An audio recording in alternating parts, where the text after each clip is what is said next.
friends, this is Thaddeus from Going Nerdy, and I would like to talk about what if we actually are going to be getting the Profundity into Star Wars Galaxy of Heroes. Now, I do think I am fully believing that we are about to get a pretty big change. And when I say change, what I mean is that it is likely that Star Wars Galaxy of Heroes is pushing away from the Executor meta and trying to get people to prepare for something new. And the reason I say that is if you go over to Star Wars, well, if you go over to the game, in the store, you have the Executive Pursuit Bundle 1, 2, and the Executor Pursuit Pack. Now, these three things are in preparation. They're there to help people get the Executor, or be prepared to get the Executor, or help them just accept the character that they need.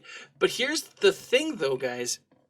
What's interesting about this is it is showing up at a time when other things are starting to come around. So let's go ahead and take a look real quick over at data mine. Now this is part of the data mine for the SWGOH events, right? If you're familiar with it, this is telling us that there are 5 ships coming to the game.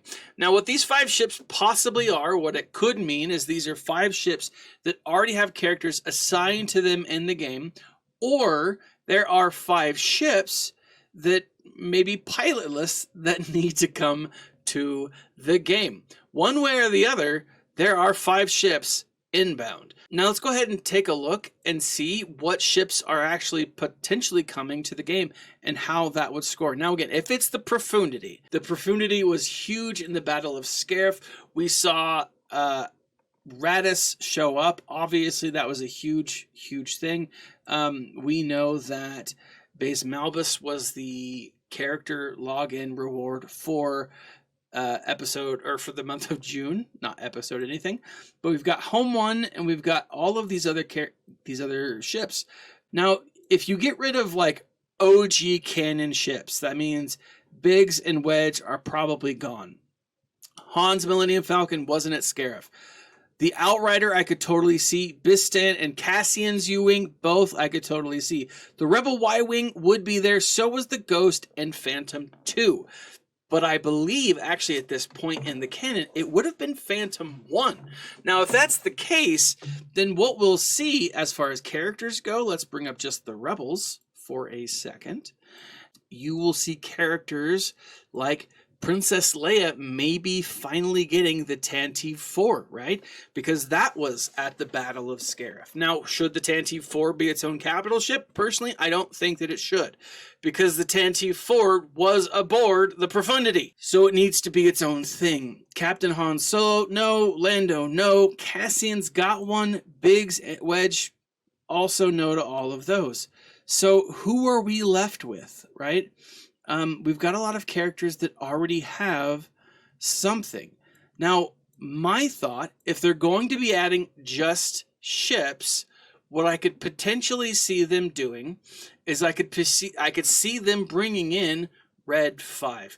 Now, those of you who may not have seen Rogue One in a while, I'm assuming all of you have seen Rogue One, but if you haven't seen Rogue One in a while, there was a Red 5 in Rogue One, a pre-Luke Skywalker Red 5.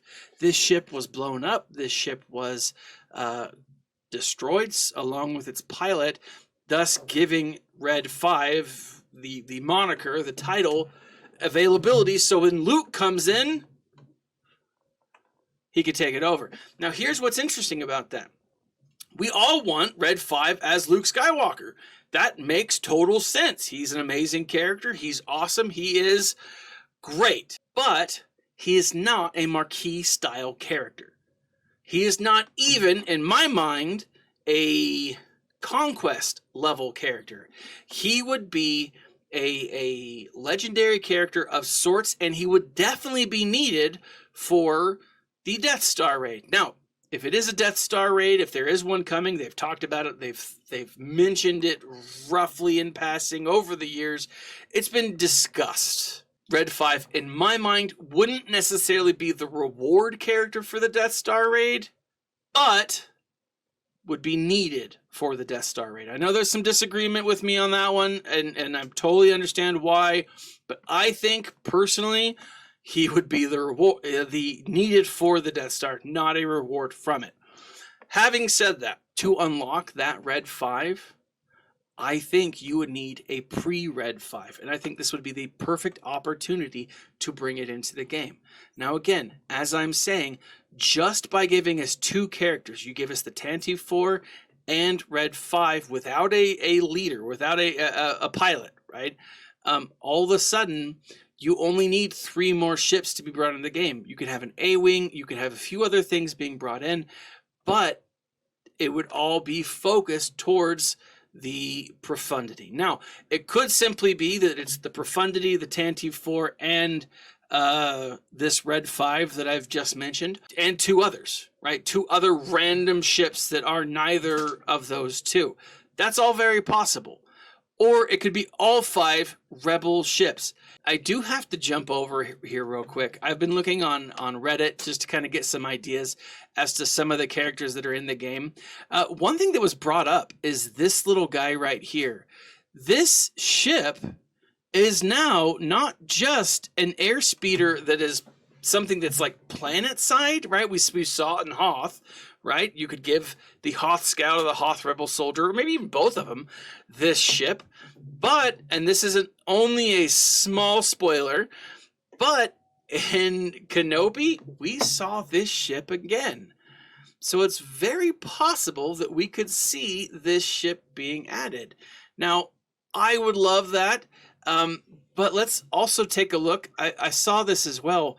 There are some other things, right? So they mentioned Red 5. They've got Hobby Kilvan, West Jansen, Tycho Selchu, and their corresponding ships, the A-Wing, B-Wing, right? If I'm not mistaken, those ships, the Hobby Kilvan, West Jansen, and Tycho Selchu, those are all part of the Alphabet Squadron book. But even still, they were other ships in the game, right? You've got the A-Wing, B-Wing, you've got Profundity, Fulcrum with Agent Callus. Now, because we don't have a specific character coming in, I don't see Agent Callus, but I would love to see Fulcrum being added to the game. I would love to see Fulcrum Ahsoka Tano finally being connected to the Phoenix Squad. Now, I don't think she was there at the Battle of Scarif, but seriously, she needs to be added to the Phoenix Squad. These are just my thoughts, guys. What do you think? Do you think we're going to be getting the Profundity? Do you think, like I said in the other video, that we could be getting Nihilus's Ravager? Is the Profundity, is Admiral Raddus here a red herring? Or is there something to this? Now, because I think they're setting up for something in the future with the Andor series, I think that it's likely going to be that we'll be getting the Ravager first and the Profundity later. But it could be anything, right? CG is a tricksy little hobbit. Leave a comment in the section below. Let me know what you guys think. Like, subscribe, share. Check out the links in the section below. And, you know, for Going Nerdy Swag, a free Audible trial. I love Audible, guys. I'm finally listening to Brandon Sanderson for the first time. It's a really interesting series. This has been Thaddeus from Going Nerdy. Like, subscribe, share. And as always, my friends, smile and stay nerdy.